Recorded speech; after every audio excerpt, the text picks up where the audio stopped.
Hi everyone, welcome to our channel. ఈరోజు spicy masala egg పులుసు ఎలా చేసుకోవాలో చూసేద్దామా.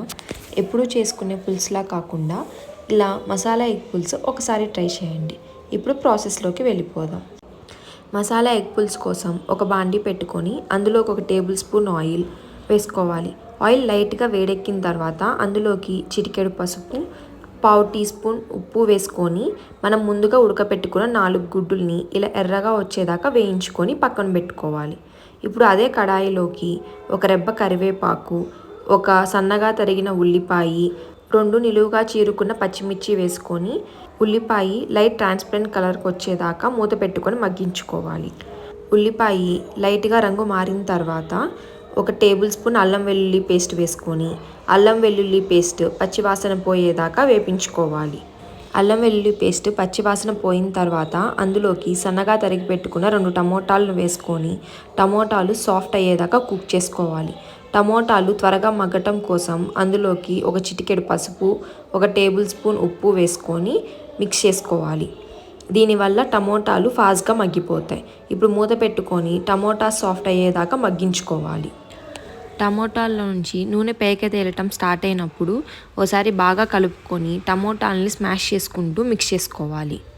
టమోటాస్ బాగా స్మాష్ అయిపోయిన తర్వాత అందులోకి 1.5 టీ స్పూన్ కారము, 1 టీ స్పూన్ ధనియాల పొడి వేసుకొని బాగా కలుపుకోవాలి. మసాలాలంతా బాగా వేగి అందులో నుంచి నూనె పైకి తేలేదాకా వేగనివ్వాలి. ఒకసారి మసాలాల్లో నుంచి నూనె తేలటం స్టార్ట్ అయినప్పుడు ఒకసారి బాగా మిక్స్ చేసుకొని అందులోకి 1 టేబుల్ స్పూన్ చింతపండు పేస్ట్ యాడ్ చేసుకోవాలి. మీ దగ్గర కనుక చింతపండు పేస్ట్ లేకపోతే ఆ ప్లేస్లో 1/2 నిమ్మకాయ సైజ్ అంత చింతపండుని గుజ్జు తీసుకొని అది యాడ్ చేసుకోండి. అది బాగా మిక్స్ చేసుకున్న తర్వాత అందులోకి గ్రేవీ కన్సిస్టెన్సీకి తగ్గట్టు వాటర్ యాడ్ చేసుకొని బాగా కలుపుకోవాలి. ఈ స్టేజ్లో ఉప్పు కారాలు చూసుకొని మీకు ఏమైనా తగినట్లయితే అందులో యాడ్ చేసుకోండి. వాటర్లో నుంచి నూనె పైకి తేలటం స్టార్ట్ అయ్యాక ఒకసారి మళ్ళీ బాగా మిక్స్ చేసుకొని అందులోకి 1/2 టేబుల్ స్పూన్ బెల్లం పొడైనా లేకపోతే ఒక చిన్న బెల్లం ముక్కైనా వేసుకొని కలుపుకోవాలి. అది పులుపుని బ్యాలెన్స్ చేస్తుంది. నా దగ్గర ఆ క్లిప్ మిస్ అయ్యింది. మీరు బెల్లం యాడ్ చేసుకోండి. మీకు ఇష్టం లేకపోతే స్కిప్ చేసేయచ్చు.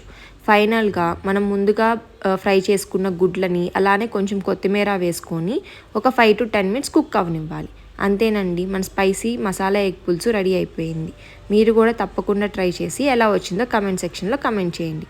Please do like and subscribe our channel.